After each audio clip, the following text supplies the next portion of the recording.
ஓ முருகா போற்றி. ஓம் சரவண பவ. என் அன்பு குழந்தையே, முருகன் இருக்க பயம் எதற்கு? உன்னுடைய பிரச்சனை பற்றி யாருக்கு தெரியுமோ இல்லையோ, உன்னை படைத்த முருகன் எனக்கு தெரியாதா? உன் பிரச்சனையை எப்படி சரி செய்வது என்று எனக்கு தெரியாதா? பிரச்சனையை கொடுக்க தெரிந்த எனக்கு அதை சமாளிக்கும் வல்லமையை உனக்கு கொடுக்க தெரியாதா? அந்த பிரச்சனையை தீர்ப்பது என்னுடைய பொறுப்பு. முருகன் சொல்வதை கேள். உனக்கு உள்ள பிரச்சனைகளை பற்றி எனக்கு தெரியாது என்று நினைத்து கொண்டிருக்கிறாய். உன்னுடைய பிரச்சனை என்ன, எப்படி வந்தது, எதனால் வந்தது என எல்லாமே எனக்கு தெரியும். உன் பிரச்சனைகளை நினைத்து நினைத்து உன் வாழ்நாளில் இருக்கும் நிம்மதியை இழந்து நீ தவித்து கொண்டிருக்கிறாய். உன் மனதை ரணப்படுத்தி கொண்டு எரிச்சல் பட்டு வாழ்க்கையையே ரணமாக்கி வைத்திருக்கிறாய். அதை எப்படி சரி செய்வது என்று தெரியாமல் இருண்ட காட்டில் நுழைந்தது போல திக்கிட்டு இருக்கிறாய். இதனால் வாழும் வாழ்க்கையே உனக்கு நரகமாக தோன்றுகிறது. ஒரு விஷயம் உனக்கு பிடிக்கவில்லை என்றால் அதை நீ விட்டுவிடு. விரும்பாமல் ஏற்றுக்கொள்வது சரியல்ல. உனக்கு நீயே செய்யும் தீமை. உனக்கு நீயே வேஷம் போடுகிறாய் என்ற அர்த்தம். உனக்கு அது நிம்மதி தராது. மற்றவர்களுக்கும் நிம்மதி இல்லாத சூழலை உருவாக்கும். அதை விட்டு நகன்று விடுவதுதான் சிறந்தது உனக்கு. அமைதியாய் போவதில் தவறு இல்லை. ஆனால் அந்த அமைதியை ஏற்க முடியாமல் சில பேர் இருப்பார்கள். காரணம், உன்னிடம் பேசி பழகிவிட்டார்கள். அவர்களுக்கு அது ஏற்றுக்கொள்ளக்கூடியதாக இருக்காது. அவர்கள் செய்யும் சில விஷயங்கள் வருத்தத்தை ஏற்படுத்தியது என்றால் மனம் வருந்தாமல் அமைதியாக நீ விலகிவிடு. அவர்களுக்கு நீ விட்டு சென்றதாக தோன்றும். உண்மையான காரணத்தை அவர்களுக்கு நீ உணர்த்த வேண்டுமென்று அழையாதே. உன்னை புரிந்தவர்களாக இருந்தால் அது அவர்களுக்கு தெரியும். அவர்கள் செய்த தவறு என்ன, எதற்காக நீ அமைதியாக இருக்கிறாய் என்று. இதையெல்லாம் ஒரு விஷயமாக எடுத்துக்கொண்டு நீ கலங்காதே. அதை மற்றவர்களிடம் கோபமாய் வெளிப்படுத்துகிறாய். அப்படி அவர்கள் என்ன செய்தார்கள்? கோபத்தையும் எரிச்சலையும் விடு. உன்னை காயப்படுத்தினது நியாயமில்லைதான். அதற்காக அந்த கோபத்தை மற்றவர்களிடம் காண்பிப்பது மிகவும் தவறு. நிம்மதியுடனும் சந்தோஷத்துடனும் வாழ அதற்கான எல்லா முயற்சியிலும் உன்னை நான் ஈடுபடுத்தி செய்ய வைப்பேன். நானே துணை நின்று உன்னை காப்பேன். நீங்கள் வாழ பிறந்திருக்கிறீர்கள். வாழ்வை அனுபவித்து வாழ வேண்டும். அதற்கு தடையாக உள்ள கஷ்டங்களையும் பிரச்சனைகளையும் வேறு விதமான சூழல்களையும் நீக்கி எல்லாவற்றிலும் சம்பூர்ணமாக வாழ வேண்டும் என்பதே இந்த அப்பாவின் விருப்பம். அப்பாவின் விருப்பம் உங்கள் வாழ்க்கையில் நடைமுறைக்கு வர வேண்டும் என்றால் அப்பா உங்கள் மனதில் இருக்க வேண்டும். அப்பா என் மனதில் இருப்பதை எப்படி அறிந்து கொள்வது என நீ கேட்கலாம். எந்த மனதில் அமைதியும் சாந்தமும் நிலவுகிறதோ, எந்த மனம் எப்போதும் அன்பினால் நெகிழ்கிறதோ, எந்த மனம் எப்பொழுதும் பொறுமை காக்கின்றதோ, எந்த மனம் அனைத்தையும் சகித்து கொண்டு போகிறதோ அந்த மனதில்தான் அப்பா முழுமையாக இருக்கிறார். சில நேரங்களில் கஷ்டம் கலங்கச் செய்யும், வேதனை திகைக்க வைக்கும், பிரச்சனைகள் மூழ்கடிப்பது போல தெரியும். ஆனால் திகைக்கக்கூடாது. எதையும் முன்ஜென்மத்து வினை என எடுத்துக்கொண்டு இனி வரும் நாட்களில் நாம் நன்றாக இருப்பதற்காக இந்த நிலையை அப்பா தருகிறார் என ஏற்றுக்கொள்ள வேண்டும். மனநிலை மற்றும் மாறுதல்களுக்கு மௌன சாட்சியாக இருப்பவன் இறைவன். அப்பா எனக்கு எதையும் செய்யவில்லை என கதறி அழுத நாட்கள் உண்டு. அழுத நாட்கள் எல்லாமே முடிந்து போகும்.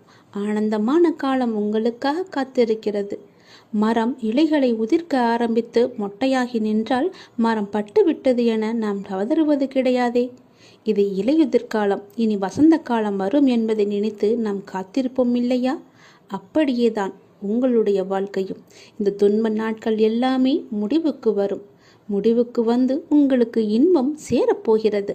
அன்றைக்கு நீங்கள் தகுதியாக இருப்பதற்கு இந்த கஷ்டம் என்ற பயிற்சி உங்களுக்கு அளிக்கப்படுகிறது. அப்பா எப்படி முழுமையானவரோ அப்படியே நீங்கள் முழுமையான தன்மை உடையவர்கள். அவரே முழுமையை நோக்கி உங்களை அழைத்து செல்வார். எதை பற்றியுமே நீ கவலைப்படாதே. உன்னோடு நான் எப்போதுமே இருப்பேன். உன் பிரச்சனைகளை நான் தீர்த்து வைக்கிறேன். எதை பற்றியுமே நீ கவலைப்பட்டு கொண்டே உன்னுடைய வாழ்வை நீ இழந்து விடாதே. உனக்கு துணையாக நான் இருக்கிறேன். உன்னுடைய வாழ்க்கையை நீ சந்தோஷமாகவே வாழ். இந்த உலகமானது எப்படி வேண்டுமானாலும் மாறலாம். மனிதனாகனவன் எப்படி வேண்டுமானாலும் மாறலாம். எந்த நொடி வேண்டுமானாலும் மாறலாம். உங்கள் மீது நீங்கள் நம்பிக்கை வையுங்கள். வாழ்க்கை எந்த நொடியிலும் மாறும். மனிதர்களிடம் நீங்கள் கவனமாக இருங்கள். எப்போது மாறுவார்கள் என்று யாருக்கும் தெரியாது. நம்மை நாமே பெரிதாக எண்ணிக்கொண்டு அகந்தை கொள்வது கூடாது. சாதாரணமானவர்களாக நம்மை கருதும் போதுதான் நம்மிடம் கருணையும் பணிவும் நல்ல சிந்தனையும் வெளிப்படத் தொடங்கும். எல்லா ஆற்றல்களும் மனிதனுக்கு இயல்பிலேயே இருக்கின்றன. ஆன்மீகத்தின் உதவியால் தடைகளை போக்கி நாம் நிறைநிலையை அடைய வேண்டும். ஆன்மீகத்தின் உதவியால் தீயவர்கள் கூட மகானாக முடியும். இந்த உலகம் இறைவனுக்கு சொந்தமானது. உலக பொருட்களில் எல்லாம் அவரே இருக்கின்றார். இந்த கோணத்தில் பார்க்க தொடங்கிவிட்டால் நம் மனம் உயர்வு பெறும். இங்கொன்றும் அங்கொன்றுமாக நுனிப்புள் மேய்வது போல ஒருபோதும் மேயக்கூடாது. வெற்றி பெறவும் முடியாது நம்மால். எல்லாவற்றையுமே முழுமையாக ஆராய்ந்து அதிலேயே ஈடுபட வேண்டும். கன நேரம் இன்பமாக ஏதோ ஒன்று கிடைக்கலாம். ஆனால் அத்துடன் எல்லாம் முடிந்துவிடும். நம்முடைய இன்பமானது தொடர்ந்து நிலைத்து இருக்கும்படி செய்ய வேண்டும். ஒவ்வொரு நேர்மையான செயலும் அதற்குரிய வெகுமதி தர காத்து கொண்டிருக்கிறது. உணர்ச்சி வசப்பட்டால் முடிவெடுக்க முடியாமல் தடுமாற நேரிடும். உணர்ச்சி வசப்பட்டால் எல்லாமே ஒரு நொடியிலே மாறிவிடும். அதனால் எது செய்தாலும் பொறுமையாக நிதானமாக யோசித்து செய்யுங்கள். கடந்ததை பற்றி வருந்தவோ வருவது பற்றி கற்பனை செய்யவோ வேண்டாம். முயற்சிக்குரிய பலன் ஒருவனுக்கு நிச்சயம் கிடைத்தே தீரும். எதை கண்டுமே நீங்கள் எரிச்சல் படாதீர்கள். எல்லாவற்றையுமே நீங்கள் ஒரு அனுபவ பாடமாக எடுத்துக்கொள்ளுங்கள். நமக்கு எது நடந்தாலும் இது ஒரு அனுபவம் என்று எண்ணிக்கொள்ளுங்கள். மனசாட்சிக்கு கட்டுப்பட்டு நடந்தால் உங்களுடைய வாழ்வு நலம் பெறும். மனம் என்பது கடவுளின் கையில் ஒரு கருவியாக இருக்க வேண்டும். கடவுள் விரும்பும் வழிபாடு உழைப்பு ஒன்றுதான். அவருடைய விருப்பத்தை நாம் பூர்த்தி செய்ய வேண்டும். கடவுள் நம்பிக்கை ஒன்றே மனிதனுக்கு உண்மையான உதவி. கடவுளின் விருப்பப்படி நடக்கட்டும் என எல்லாவற்றையுமே விட்டுவிடுங்கள். உங்கள் தலைகளில் நீங்கள் பாரத்தை ஏற்றிக்கொள்ளாதீர்கள். உங்களுக்கு இன்று நடப்பது எல்லாமே அவருடைய விருப்பப்படிதான் நடக்கின்றது. அவர் விரும்பாமல் எதுவும் உங்களுக்கு நடக்காது. அதனால் அவர் விருப்பப்படி வருவதை அவருடைய போக்கிலேயே விட்டுவிடுங்கள். கடவுளிடம் எல்லாம் நன்றாக இருக்க வேண்டும் என்று பிரார்த்தனை செய்யுங்கள்.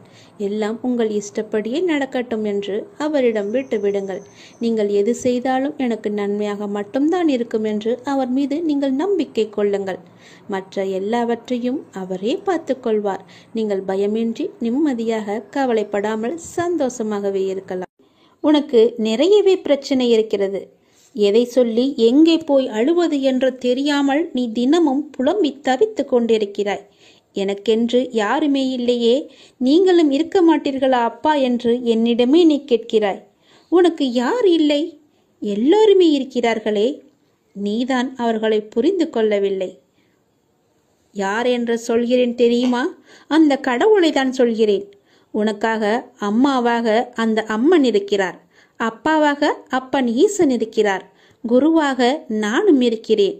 உனக்காக எல்லோருமே இருக்கும்போது, உனக்காக அந்த கடவுள்களே இருக்கும்போது நீ ஏன் எனக்கு யாருமே இல்லை என்று சொல்கிறாய்? உன் கவலையை போக்க அந்த படைத்த இறைவன் எங்களுக்கு தெரியாதா? உன் பிரச்சனை என்ன என்பது எங்களுக்கு தெரியாதா? உன் பிரச்சனையை கேட்பதற்கு எவரும் இல்லை என்று நீ கவலைப்படாதே. உங்களுக்காக உனக்காக நாங்கள் எல்லோருமே இருக்கிறோம். எந்த பிரச்சனையாக இருந்தாலும் சரி, எங்களிடம் சொல். உடனே நாங்கள் தீர்வு கொடுக்கிறோம். உனக்காக, என்னுடைய குழந்தைகளுக்காக நாங்கள் எது வேண்டுமானாலும் செய்வோம். உன்னை படைத்தது யார் என்று நினைக்கிறாய்? உன்னை படைத்தது நாங்கள்தான். எங்களுக்கு தெரியாதா? நீ எங்கு, எப்போது, எப்படி பிறக்க வேண்டும், யார் வயிற்றில் பிறக்க வேண்டும், யார் உனக்கு அப்பாவாகவும் அம்மாவாகவும் இருக்க வேண்டும் என்று எங்களுக்கு தெரிந்துதான் நான் உன்னை படைத்தேன். நாங்கள் உங்களுக்கு செய்வது எல்லாமே நன்மையாகத்தான் இருக்கும். அதனால்தான் இவர்களுக்கு உன்னை பிள்ளையாக படைத்தேன். இப்போது நடந்தது, இதற்கு முன்பு நடந்தது, இனிமேல் நடக்கப் போவது எல்லாமே எங்களுக்கு தெரிந்துதான் நடக்கிறது என்பதை நீ ஏன் மறந்துவிட்டாய்? உன்னுடைய கவலைகளை பற்றி எங்களுக்கு தெரியாதா? உன்னுடைய பிரச்சனைகள் எல்லாமே தீரும் நேரத்தை நீ நெருங்கிவிட்டாய். நீ இதுவரை அனுபவித்தது பூர்வ ஜென்ம முந்தைய ஜென்ம கர்மாவின் பலன்தான். மிச்சம் இருந்தது, அது இப்போது முழுவதுமாகவே தீர்ந்துவிட்டது. இன்னும் நான் உனக்கு நிறையவே கொடுக்கப் போகிறோம். அதை பெறுவதற்கு நீ தயாராக இரு. என்ன கஷ்டத்தை கொடுக்கப் போகிறீர்களா என்றுதானே நீ கேட்கிறாய்? அவ்வளவு சோதனைகளை நீ தாங்கி இருக்கிறாய், அவ்வளவு பிரச்சனைகளை நீ பார்த்து இருக்கிறாய். கவலைப்படாதே. இனி வருவது உனக்கு பிரச்சனை அல்ல, உனக்கு கவலையும் அல்ல, உனக்கு சந்தோஷம்தான். உன்னுடைய பிரச்சனைகள் எல்லாமே முடிந்து விட்டது. அதற்கு தீர்வும் நீ கண்டுவிட்டாய். இனி நடக்கப் போவது எல்லாமே உனக்கு ஜெயமாகவே இருக்கும், சந்தோஷமாகவே இருக்கும். நீ கேட்டது அனைத்துமே உங்களுக்கு கிடைக்கும். நீ எதிர்பார்த்தபடியே உன்னுடைய வாழ்க்கை நிச்சயமாகவே அமையும். என் வார்த்தையை நம்பு. உன்னை நான் படைத்தேன். என்னுடைய இரு கரத்தை கொண்டு நான் உன்னை ஆசிர்வதிக்க வந்திருக்கிறேன். என் கரத்தை உடனே தொட்டு என் ஆசையை நீ பெற்றுக்கொள். எல்லையில்லாத மகிழ்ச்சி உன்னை தேடி வரப்போகிறது. உங்களின் உணர்வுகள், எண்ணங்கள், பேச்சுக்கள் எல்லாம் எத்தகைய நிகழ்வை சுற்றி விரும்பியோ வெறுத்தோ தீவிர வட்டமிடுகின்றதோ அதுவே நடக்கும் என்பதை நீங்கள் உணர்ந்து கொள்ளுங்கள். உங்களுடைய மனமானது எப்பொழுதும் மகிழ்ச்சியையும் சந்தோஷத்தையும் இனிமையை மட்டுமே நினைத்து வைத்துக் கொள்ளுங்கள். உங்கள் மனம் எப்பொழுதும் சந்தோஷத்திலேயே மூழ்கி இருக்கட்டும். அப்பொழுதுதான் உன்னை சுற்றி எப்பொழுதுமே மகிழ்ச்சி இருந்து கொண்டே இருக்கும். நிதானத்தை இழக்காத வரை வாழ்க்கையில் உனக்கு தோல்வி என்பதே இல்லை. இவ்வுலகில் உள்ள ஒவ்வொரு மனிதனுக்கும் தனித்தோர் ஆற்றல் இருக்கிறது. உனக்கும் அப்படித்தான். உனக்கென்று ஒரு ஆற்றல் இருக்கிறது. அதை வாழ்க்கையின் சரியான முன்னேற்ற பாதையில் பயன்படுத்தி நீ பயணித்தால் அது நல்ல விளைவை தருகின்ற நிலைக்கு உன்னை கொண்டு போய் சேர்க்கும். இது உண்மை. உன்னிடம் உள்ள ஆற்றலை நீ குறைத்து மதிப்பிடாதே. உன்னை நீயே தாழ்த்தி கொள்ளாதே. என்னால் இது முடியுமா என்ற சந்தேக கண் கொண்டு பார்க்காதே. எடுத்த எடுப்பிலேயே எதை கண்டும் அச்சம் கொள்ளாதே. உனக்கு வேண்டியதை பற்றி மட்டுமே தீவிர உணர்வோடு சிந்தித்துப்பார். பேசியும் விரும்பியும் இரு. நீ நினைத்தது விரைந்து நிறைவேற வேண்டுமானால் தோல்விக்கு அஞ்சி முடங்கி கிடப்பதோ மடங்கி கிடப்பதோ நல்ல வாழ்க்கையை தராது என்பதை நீ உணர்ந்து கொள். போட்டியில் தோற்றாலும் ஓட்ட பந்தயத்தில் ஓடுபவன்தான் வெளியில் நின்று விமர்சிப்பவனை விட மேலானவன். ஒரு வேலை செய்ய முடியாதவர்கள் அவர்களால் முடியாததை உங்களாலும் செய்ய முடியாது என்று சொல்வார்கள். அவர்களால் முடியாதது உங்களாலும் செய்ய முடியாது என்று எண்ணுவார்கள். அவற்றையெல்லாம் நீ காதில் வாங்காதே. நீ எப்பொழுதும் போல உன்னுடைய பயணம் எதுவோ, உன்னுடைய இலக்கு எதுவோ, உன்னுடைய ஆசை எதுவோ, இதில் போனால் உனக்கு மகிழ்ச்சி என்று கிடைக்கும் என்று தெரிந்தால் அதை நோக்கி நீ பயணப்பட்டு கொண்டே இரு. உன்னுடைய இலக்கை நோக்கி செல்வதில் விவேகத்துடனும் உத்வேகத்துடனும் தன்னம்பிக்கையுடனும் செல். கண்டிப்பாக உனக்கு இன்ப அதிர்ச்சி அந்த இடத்தில் காத்து கொண்டிருக்கிறது என்பதை நீ மறந்து விடாதே. நீ என்னுடைய முழு ஆசையையும் பெற்றுவிட்டாய். இனி உன்னுடைய வருங்காலம் மிக சிறப்பாகவே இருக்கப் போகிறது. இதை கேள், உனக்கே புரியும், நன்றாக புரியும். இதே போலவே செய்து வா. உனக்கான வாழ்க்கை நிச்சயமாகவே நல் வாழ்க்கையாக அமையும். இந்த பதிவை நீ கேட்டுக்கொண்டிருக்கும் போதே உன்னுடைய வீட்டில் பல்லியின் சத்தம் கேட்டால் நான் உன்னை ஆசிர்வதித்து விட்டேன் என்று அர்த்தம். இப்பொழுதே நீ நன்றாக கவனித்துப்பார். என் ஆசி உனக்கு கிடைத்துவிட்டால் உன் உடல் முழுவதுமே மெய் சிலிர்த்துவிடும். என் அப்பா சொன்னது போலவே நடந்துவிட்டது என்ற உன் மனம் சரியாகவே எண்ணும். அப்பொழுதுதான் என்னுடைய ஆசி உனக்கு கிடைத்தது என்று நீ நம்புவாய். நீ நிச்சயமாகவே முன்னேறுவாய். எதை பற்றியும் நீ கவலைப்படாதே. எல்லையில்லா மகிழ்ச்சி உன்னை தேடி வந்து கொண்டிருக்கிறது. நீ சந்தோஷமாகவே வாழப்போகிறாய். எதை பற்றியுமே கவலை என்ற எண்ணம் கூட உன் மனதில் இனி தோன்றக்கூடாது. மகிழ்ச்சி, சந்தோஷம், நிம்மதி, இனிமை என்ற எண்ணம் மட்டுமே, நேர்மறை எண்ணம் மட்டுமே உன் மனதில் இருக்க வேண்டும். அதை மட்டுமே உன் மனதிற்குள்ளே வைத்துக்கொள். எதிர்மறை என்ற ஒரு சிறிய துகள் கூட உன் மனதில் இருக்கக்கூடாது. நேர்மறை மட்டுமே உன் மனதில் நிலைத்து இருக்கும். வெற்றி மட்டுமே உனக்கு கிடைத்து கொண்டே இருக்கும். மகிழ்ச்சி நிலைத்து உனக்கு இருக்கும். யார் உனக்கு துன்பத்தை கொடுத்தார்கள் என்று உனக்கு ஞாபகம் இருக்கிறதா? உன்னுடைய இன்றைய பிரச்சனைக்கு யார் காரணம் என்று ஞாபகம் இருக்கிறதா? எதையும் நீ மறந்திருக்க மாட்டாய். யார் உனக்கு துன்பத்தை கொடுத்தாரோ அவர் இன்றைக்கு நிச்சயம் நன்றாக இருப்பதை போன்ற தோற்றம் உனக்கு தெரிந்து கொண்டிருக்கும். அப்படிதானே? உனக்கு துரோகம் இழைத்தவர்கள் இப்போது நன்றாக செழுமையாக எந்த கவலையும் இல்லாமல் இருப்பது போலதான் உனக்கு தெரிகிறது. கெட்டதை செய்பவர்கள் நன்றாக இருக்கின்றார்கள். நல்லதை மட்டுமே செய்து கொண்டிருக்கின்ற நான் கஷ்டப்படுகின்றேன் என எரிச்சலோ நீ கவலையோ மட்டும் படாதே. அவர்கள் காலையில் பூத்து மாலையில் வாடும் பூவை போன்றவர்கள் என்பதை மனதில் வைத்துக்கொள். ஒரு பூ காலையில் பூத்தால் மாலையில் எப்படி இருக்கும்? வாடி போய்விடும் அல்லவா? அப்படிதான் அவர்களும். இப்போது பூத்து குலுங்கும் நேரம். விரைவிலேயே அவர் வாடும் நேரத்தையும் எட்டி விடுவார்கள். இன்னும் கொஞ்சம் காலம்தான். நீ பொறுமையாக இரு. அவர்கள் வாடப்போவதை நீ கண்கூடாக பார்க்கப் போகிறாய். இப்போது உள்ள மேன்மையிலிருந்து விரைந்து கீழே தள்ளப்படுவார்கள். நீ எப்படிப்பட்டவன் என்பது தெரியுமா? நீயோ விருட்சத்தை போன்றவர். விருட்சமாக வேரூன்றி ஆழமாக நிற்கப் போகிறாய்.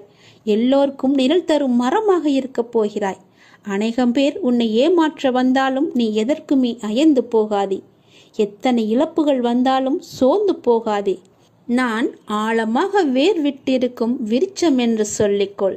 நான் ஆலமரம், என்னை யாரும் அசைத்து பார்க்க முடியாது என்று நெஞ்சை நிமிர்த்தி சொல்லிக்கொள். நீ மலர்கள் மட்டுமல்ல, கனிகளையும் தரப்போகிறாய். அதில் வருகின்ற நன்மை பலருக்கும் பயனாகவே இருக்கும். உன் நிழல் தேடி வரும்போது உன்னால் முடிந்த உதவிகளை அவர்களுக்கு செய். நாம் என்று கஷ்டப்படுவதைப் போலத்தான் நம் எதிரில் இருப்பவரும் ஒரு நாள் துன்பத்தை அனுபவிக்கப் போகிறார் என்பது உனக்கு தெரிந்துவிட்டால் நீ நிச்சயமாக அவர்கள் மீது கோபப்படவே மாட்டாய். அவர்களுக்காக நீயே பரிதாபப்படுவாய். வேண்டாமப்பா, அவர்களை விட்டுவிடு என்று நீயே உன் வாயால் சொல்லும் அளவுக்கு அவர்கள் நிலை பரிதாபமாக இருக்கப் போகிறது. இன்று நான், நாளை நீ என்று சொல்லிக் கொள்வாய். உனக்கு தவறு இழைத்தவரை பார்க்கும்போது இவரும் தண்டனைக்கு தயாராகிறார் என்பதை தெளிவாக தெரிந்து அவருக்காக நீ பரிதாபப்படு. இப்படி செய்யும்போது எத்தகைய சூழ்நிலையிலுமே நீ பாதிக்கப்பட மாட்டாய். உன் மனதில் குழப்பம் வராது. உன் மனதில் தெளிவு பிறக்கும். உன் மனதில் கவலையே இருக்காது. உன் மனதில் நிம்மதி இருக்கும். எதை பற்றியுமே நீ கவலைப்படாதே. ஏனெனில் அப்போது உன் மனதை படிக்கின்ற நான் நிச்சயம் பல வெகுமதிகளை அள்ளித்தரப்போகிறேன். நீ கவலைப்படாதே. நீ சந்தோஷமாகவே இருக்கப் போகிறாய். நிம்மதியாக வாழப்போகிறாய். எப்போதெல்லாம் எங்கெல்லாம் அநீதி தோன்றுகிறதோ அப்போதெல்லாம் அங்கெல்லாம் நான் அவதரிப்பேன். அநீதியை நான் அழிப்பேன். நான் என்று கூறுகிறாயே அர்ஜுனா, நான் என்பது எது? நான் தான் நீ, நீதான் நான். உன்னை இயக்குபவனும் நான் தான் என்பதை நீ தெரிந்து கொள். உனக்கு நடப்பது எல்லாமே என்னால் என்பதை தெரிந்து கொள். உனக்கு நடப்பது எல்லாமே உன்னுடைய நன்மைக்காக நான் செய்கிறேன் என்பதை தெரிந்து கொள். எந்த பொருளையும் தீயிலிட்டால் முதலில் அது கருப்பாக ஆகும். பிறகு இன்னும் அக்னியுடன் போட்டால் நீற்று போகும், சுத்த வெளுப்பாக ஆகிவிடும். அப்புறம் தீயில் போட்டால் அது மாறாது. அதுவே முடிவான நிலை. இப்படி நீற்று போனதே திருநீரு. நீரு பஸ்மம் எனப்படும். ஈஸ்வரன் மகா பஸ்மம். எல்லாம் அழிந்த பின்னும் இவற்றை அழித்துவிட்டு எஞ்சி நிற்கிற அழியாத சத்தியமான மகா பஸ்மம்தான் உதி. அவன் பஸ்மமாக நீற்று வெளுத்து போனதற்கு முந்திய மாறுதல்தான் கருப்பு. அதுதான் கரி. நிலக்கரிதான் இவ்வுலக ஐஸ்வர்யத்தில் இக்காலத்தில் முதலிடம் பெற்றிருக்கிறது தெரியுமா? எதுவும் தோன்றவும் இல்லை, இங்கு எதுவும் இயங்கவும் இல்லை, மறையவும் இல்லை. புற உலக மாயைகளை நீக்கினால் உனக்கு உள்ளது உள்ளதுபடியே இருக்கிறது. உங்கள் விவாதம் மௌனமாகவே இருக்கட்டும். மௌனத்தை விட சிறந்த விவாதம் ஏதுமே இருக்க முடியாது. அவரவர் விரும்பிய பதிலை அவரை பெற்றுக்கொள்ள உங்கள் மௌனமே ஆக சிறந்த விவாதமாக இருக்கட்டும். நீங்கள் அறிந்ததை கொண்டு கடவுளை வழிபடுங்கள். உனது உள்ளத்தில் இருந்து வழிபடுங்கள். வழிபாட்டிற்கு எந்த ஒரு விதிமுறையும் கிடையாது. உன் தாயை எவ்வாறு உனது தேவைக்கு நீ அழைப்பாயோ அதே அன்பும் அக்கறையுடனும் இயல்புடனுமே எனக்கு போதுமானது என்பதை தெரிந்து கொள்ளுங்கள். இந்த அப்பாவை அழைப்பதற்கு எந்த ஒரு சிறந்த வழிமுறை என்பதும் நான் வைத்து கொள்ளவில்லை. அன்பாக கூப்பிட்டால் போதும். நான் இருக்க பயம் என்று உன்னை தேடி நான் ஓடோடி வந்து விடுவேன். உன் மனதின் குழப்பத்தையும் உன் வாழ்வின் சரியான பாதைக்குமே நான் இவற்றையெல்லாம் தந்து கொண்டிருக்கிறேன். உன்னை முழு திருப்திப்படுத்தவே நான் இதையெல்லாம் சொல்லிக் கொண்டிருக்கிறேன். உன் மனம் சஞ்சலத்தில் இருக்கும்போது என்னுடைய உதியை எடுத்து பூசிக்கொண்டு இருந்து பார். உன் மனம் தெளிவாகும். உனக்கு மாமருந்தே இதுதான். உன் மனம் உடனடியாகவே தெளிவடைந்துவிடும். உன் பார்வையே உனக்கான வெற்றி என்று தெரிந்து கொள். தன்னுடைய நிலை உணர்ந்து இன்பத் துன்பங்களை சமநிலையில் எதிர்கொண்டு எதிர்பார்ப்பில்லாமல் வாழ்ந்து பாருங்கள்.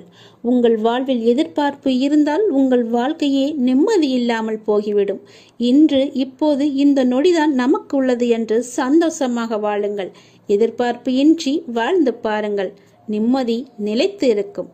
இன்று உனக்கு நடப்பது எல்லாமே, எது நடந்தாலும் அது கடவுளின் அனுமதியோடு மட்டும்தான் நடக்கிறது என்று பொருள் உணர்ந்து கொள். இதை நீங்கள் கண்டனம் செய்தால் கடவுளின் விருப்பத்தை, கடவுளின் பேரறிவை, கடவுளின் தீர்ப்பை நீங்கள் விமர்சிக்கின்றீர்கள் என்றுதானே அர்த்தம். அவ்வாறு செய்யலாமா? அதை நீங்கள் செய்யாதீர்கள். அவர் அனுமதித்ததை நீங்கள் பெற்றுக்கொள்ளுங்கள்.